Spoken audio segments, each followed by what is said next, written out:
Artisans, porteurs de projets, apprentis, les chambres de métiers et de l'artisanat vous accompagnent. La CMA, artisan de la nouvelle économie, présente. Sud Radio, c'est ça la France, Nathalie Schrengerma.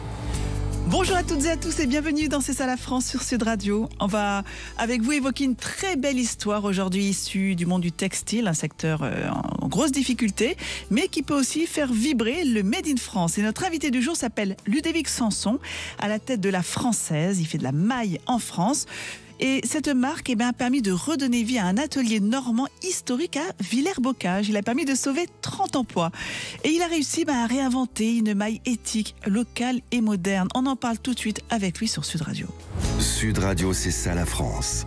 Bonjour Ludovic. Bonjour Nathalie. Merci d'être avec nous. Quelle belle aventure la Française, cette marque de maille 100% française. Alors justement, avant d'y revenir, on va parler un petit peu de vous, votre parcours personnel. Qu'est-ce qui vous a donné envie justement de reprendre cet atelier de tricot historique à Villers-Bocage ? Alors moi j'ai une aventure dans le monde du textile depuis presque 30 ans maintenant, ça rajeunit pas. J'ai travaillé dans des marques de prêt-à-porter enfants comme Catimini, marque qui hélas a disparu. Et puis j'ai travaillé au niveau du développement international de grandes marques jusqu'à devenir directeur général de la marque Guess. Donc le groupe américain en responsabilité de la France, du Benelux, où là j'avais en charge le développement dans des enseignes, des magasins, des franchises, du retail, sur une marque affordable comme on appelait à l'époque. Mais j'ai vraiment une expertise dans le prêt-à-porter. Et puis j'avoue que j'ai été un petit peu choqué personnellement de certaines décisions prises dans le groupe qui ont heurté mes valeurs et en 2018, je me suis mis en tête de devenir moi-même mon propre patron et j'ai repris cette entreprise d'une marque française centenaire avec un atelier. Tout le monde m'a dit que j'étais complètement fou de partir dans cette histoire. Donc vous n'étiez absolument pas originaire de la Normandie. Enfin, vous êtes vraiment venu là à la recherche justement en cherchant un atelier qui pourrait justement vous aider un atelier qui permettrait de fabriquer justement une marque de textile en France. Alors moi je suis breton d'origine et puis vous n'étiez pas loin. J'étais pas très loin et puis en fait le siège de cette marque est en Vendée avec un atelier qui se trouve en Normandie. D'accord. La marque en Vendée existe depuis une trentaine d'années, c'est une jolie histoire, c'est un éleveur de lapins angora qui dans les années 30 a décidé d'utiliser le fil de sa lapin pour faire des sous-vêtements. Il a mis ses deux fils sur des vélos qui ont commencé à vendre cette marque-là dans les campagnes et puis la marque s'est développée dans les années 50 en vente à domicile, puis la vente par correspondance dans les années 80, dans la grande vague des catalogues 3 Suisses, la Redoute, et puis elle a pris le virage du digital en 2010, et donc cette marque centenaire, moi j'ai décidé de la reprendre en 2018, mais c'est une marque qui s'appelle Maison Solfin, qui existe toujours, qui s'adressait plutôt au marché des seniors, et moi en 2018 j'ai décidé de reprendre cette marque en me disant qu'il fallait certainement la moderniser pour l'amener sur d'autres canaux de distribution. Et donc, j'ai repris cet atelier dans l'espoir vraiment de pouvoir préserver, valoriser les emplois et le savoir-faire français avec une spécialité qui était la maille tricot en France, parce qu'il n'existe plus beaucoup d'ateliers encore sur ce savoir-faire. C'est ça, c'est-à-dire que le savoir-faire était là, mais il fallait dépoussiérer la marque. Il fallait lui donner un coup de jeune, et comme vous aviez l'expérience de l'international également avec Guess, dans votre première vie dans l'univers du textile, ça permettait, donc c'était un vrai challenge, un vrai défi que vous êtes lancé. Voilà, avec donc le dépôt d'une marque, donc la française-maille.fr. On a eu la chance de pouvoir de déposer ce nom et puis de développer une marque que moi je voulais absolument durable, responsable et éthique. J'entends par responsable, c'est d'avoir des matières 100% naturelles, 100% recyclables, des produits qui soient réparables, réutilisables, donc vraiment d'être dans cette mode de faire une marque raisonnée, avec de la précommande aussi, mais surtout une marque française. Donc de la précommande pour éviter d'avoir des stocks, c'est ça, essayer de mieux gérer les stocks ? Tout à fait. On a une partie de nos produits qu'on propose à nos consommateurs, à nos clientes, en leur demandant, bah voilà, si vous achetez ce produit, si on atteint un volume minimum, bah voilà, vous l'aurez d'ici 6 à 8 semaines. On a des clients qui acceptent aujourd'hui d'attendre ce délai. Ça va à l'inverse complètement de la fast fashion. Mais c'est aujourd'hui de mettre une alternative à cette fast fashion en proposant un produit qui soit fait spécifiquement et qui reste abordable, puisque en fait notre marque, la française Tiremaille, elle est vendue exclusivement sur Internet à partir de notre usine. Donc il n'y a pas d'intermédiaire. Ce qui permet de réduire les coûts, c'est quoi d'ailleurs le prix moyen d'un tricot chez vous en maille ? Aujourd'hui, on va être en premier prix sur des tricots qui vont être aux alentours de 120 € et on va monter jusqu'à 200-250 € sur des produits en cachemire. En fait, il y a eu cette volonté de ne pas s'éparpiller, on ne va pas faire 36 000 choses, on va vraiment se concentrer sur les tricots. Exactement. Notre spécialité, c'est la maille. Mais on ne fait pas de la maille comme tout le monde. On joue sur les textures, sur les volumes, sur les couleurs. On fait du fully fashion, qui est une marque, qui est une façon spécifique de ne pas avoir des coutures sur les tricots. Et tout ça avec... alors, on s'est attaché aussi une nouvelle styliste, Christine Fung, qui est spécialiste aussi de la maille, qui va travailler dans des grandes maisons de couture. Et donc, on a une maille élégante, moderne et qui s'associe facilement du bureau au week-end. Donc tout fabriqué dans notre atelier normand. Ce repositionnement de la marque s'est fait donc avec une styliste, hein, c'est ça, Christine Funk, vous venez de la nommer. C'est-à-dire qu'est-ce qu'elle a apporté concrètement ? Concrètement, elle nous a permis de retravailler sur des volumes, sur des produits qui soient un peu plus futés pour s'adresser à une clientèle plus jeune, et aussi de travailler sur des couleurs, une association de couleurs, et aussi en tant que directrice artistique, un œil nouveau sur la façon de mettre en avant la marque sur les réseaux sociaux. Justement, quelle est votre cible ? Vous visez quel type de public ? Alors aujourd'hui, quand on parle de la maille, il n'y a pas d'âge en fait pour la maille. La maille, elle est transgénérationnelle. Un pull en col V ou un pull en col rond, il se porte de 25 à 80 ans. Ça se transmet même de génération en génération. Tout à fait. Tout à fait. Donc aujourd'hui, avec notre marque La Française, on s'attache vraiment à avoir des produits qui soient d'une très belle texture, avec des laines forcément des laines haut de gamme. Aujourd'hui, on n'en trouve plus en France, c'est des laines italiennes qu'on achète, et c'est vraiment des mailles de très très belle facture et qui sont travaillées de façon très souple au niveau de notre texture dans l'usine. Puis il y a cette volonté aussi, j'imagine, d'assurer la transparence, la légitimité de cette production locale. Effectivement, ça va à l'inverse, comme on disait tout à l'heure, de la fast fashion. C'est qu'aujourd'hui, quand on fabrique en France, vous allez sur notre site, vous allez voir notre atelier, on a des tricoteuses, on a des racoutreuses, on a des couturières. C'est vraiment des savoir-faire aujourd'hui qui mettent longtemps à acquérir. Aujourd'hui, il faut compter à peu près 3 ans pour devenir une bonne remailleuse dans une usine. Donc aujourd'hui, de montrer que ces métiers, ils ont aussi une valeur en France et que cette valeur-là, elle a un certain prix. D'où le prix de nos articles. Mais il faut vraiment expliquer aux consommateurs qui aujourd'hui sont dans une infobésité de produits pas chers avec les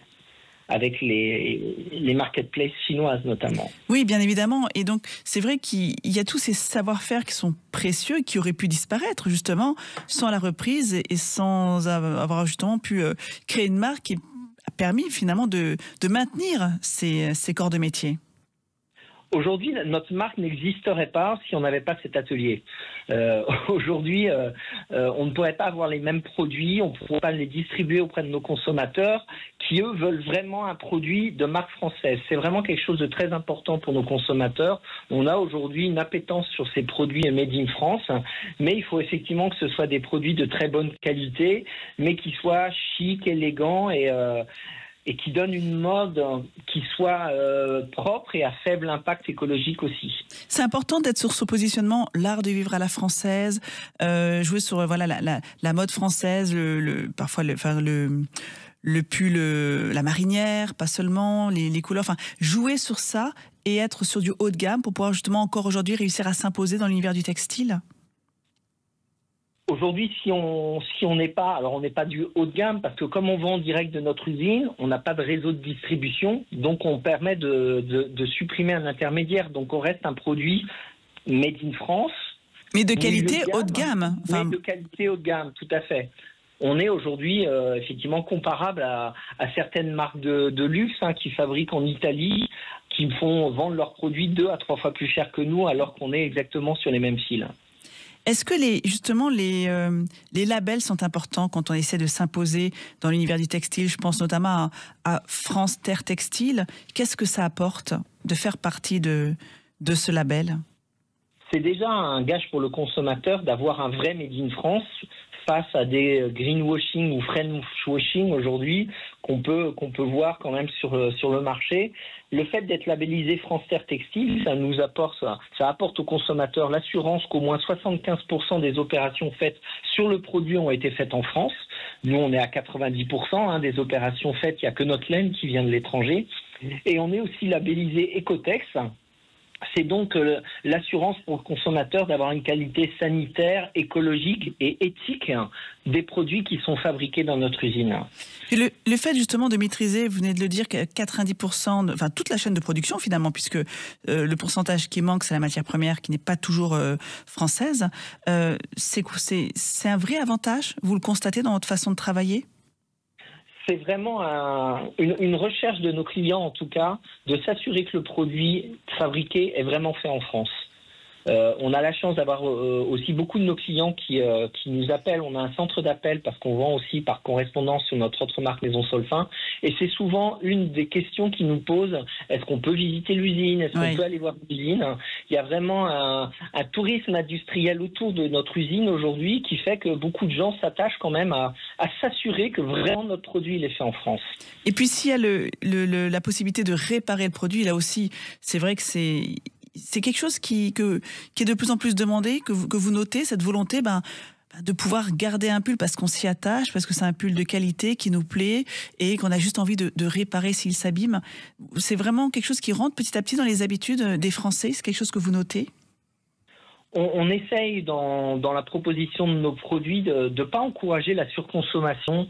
On est partisan de ce qu'on appelle les 4 R, c'est réduire, réutiliser, réparer, recycler. Et aujourd'hui, on a effectivement ce service qui est apprécié par nos clients de se dire de toute façon, votre produit, il est réparable à vie. On a aujourd'hui tous les fils qu'on garde, on a une tissutech énorme pour pouvoir réparer tous nos produits. Et aujourd'hui, ça fait partie quand même d'une tendance dans la durabilité, la réparabilité, la recyclabilité des produits. Et quel bilan vous faites alors? Donc la marque a été lancée, enfin l'entreprise a été rachetée, la marque a été créée en 2019 avec justement cet atelier de production en Normandie à Villers-Bocage. En 2022, vous l'avez repositionné avec justement une équipe autour de vous. Quel bilan vous dressez à ce jour? Alors, on est aujourd'hui dans notre tableau de marche face à un monde du textile qui, en 5 ans, a été énormément bousculé. Bien sûr. Par l'arrivée de ces plateformes chinoises, par un mode de consommation aussi qui a énormément évolué après le Covid, avec des gens qui se rendaient moins dans les magasins, qui achetaient plus sur Internet. Aujourd'hui, on utilise, nous, ce canal de distribution avec La Française Maille uniquement sur Internet. On travaille avec des influenceuses qui portent les valeurs de la marque, qui parlent du Made in France. Donc aujourd'hui, on est plutôt sur une clientèle qui va avoir entre 30 et 50 ans, parce qu'il faut avoir aussi un certain pouvoir d'achat pour acheter ces produits. Et on se rend compte que notre clientèle croît, mais surtout, on croît en chiffre d'affaires parce que notre clientèle rachète très régulièrement nos produits parce qu'elle est satisfaite de la qualité. Vous avez réussi à fidéliser, en fait. Les clients reviennent. Et donc, la volonté, c'est de continuer à étendre la gamme, j'imagine renforcer le modèle, inspirer peut-être aussi d'autres initiatives comme la vôtre. Aujourd'hui, avoir un atelier, c'est vraiment une chance. On a la chance de pouvoir travailler des petites quantités, ce que ne nous permettrait pas de faire d'autres usines, de faire des tests. Donc, on teste d'autres typologies de produits. On est sur de la maille, on est sur du coton. On va peut-être essayer le lin aussi, qui est une autre matière naturelle qu'on souhaiterait pouvoir développer dans la collection. La maille, on a souvent une idée que c'est un produit qu'on achète sur l'hiver, mais on a aussi des mailles très très légères avec du mérinos qu'on est capable d'avoir sur des textures très fines et donc travailler une collection été un peu plus importante en apportant autre chose que des pulls, mais des jupes, des pantalons, des robes et de diversifier aussi notre plan de collection sur d'autres typologies de produits. Et j'imagine s'attaquer aussi peut-être au marché international, une volonté d'exporter cette production? Alors aujourd'hui, on a des demandes déjà sur l'international, mais qu'on n'est pas capable de couvrir parce que notre capacité de production, elle est aussi limitée du fait par manque de personnel. On pourrait aujourd'hui produire plus si on avait plus de monde. C'est vraiment un de nos soucis, c'est effectivement d'attirer des jeunes à vouloir travailler dans nos usines et de faire du Made in France. C'est ça, continuer à former dans ces métiers-là et essayer de recruter, ce qui n'est pas simple. Non, parce qu'il y a un problème structurel. Nos usines sont souvent dans des zones rurales et c'est difficile d'attirer dans des métiers la nouvelle génération. Alors, si vous aimez le bocage normand, si vous aimez la couture, si vous aimez l'univers du textile, ben voilà, il y a la Française qui permet justement à cet atelier à Villers-Bocage de pouvoir produire, et vous êtes à la recherche encore de nouvelles personnes éventuellement pour continuer à répondre aux différentes demandes. Merci beaucoup Ludovic Sanson d'avoir pris le temps de nous présenter la Française. Lafrançaise-maille.fr. Lafrançaise-maille.fr, c'est noté. Merci beaucoup Nathalie. Merci, au revoir. Au revoir. Allez, on va faire une petite pause et on se retrouve juste après en balade avec Thibaut, notre French Trotter, qui parcourt la France pour mettre en avant constamment de belles aventures entrepreneuriales. Artisans, porteurs de projets, apprentis, les chambres de métiers de l'artisanat vous accompagnent. La CMA, artisan de la nouvelle économie, présente Sud Radio C'est ça la France, Nathalie Schrengerma. Nous voilà de retour dans C'est ça la France, l'émission du savoir-faire français. On va partir en balade avec Thibaut, notre French Trotter. Thibaut qui nous propose une rencontre assez rare avec un artisan dont le savoir-faire n'a pas changé depuis le XVIIe siècle. C'est parti. Sud Radio C'est ça la France, avec Thibaut le French Trotter. Qui est donc cet artisan avec ce savoir-faire aussi précieux, Thibaut? Eh bien, il s'appelle Sébastien Barbier. Il est sculpteur sur bois, ornemaniste et également doreur à la feuille. Deux métiers distincts, mais complémentaires, réunis dans ce qu'on appelle une double maîtrise. J'ai rencontré ce jeune artisan dans son atelier Cours de l'Industrie, dans le 11e arrondissement de Paris. Un lieu hors du temps, silencieux, où ne résonne que le carillon d'une pendule, et j'y observais son travail minutieux, méticuleux de restauration et de dorure sur des cadres et sur des boiseries. Et avec ses propres mots, il m'a raconté sa passion. Écoutez.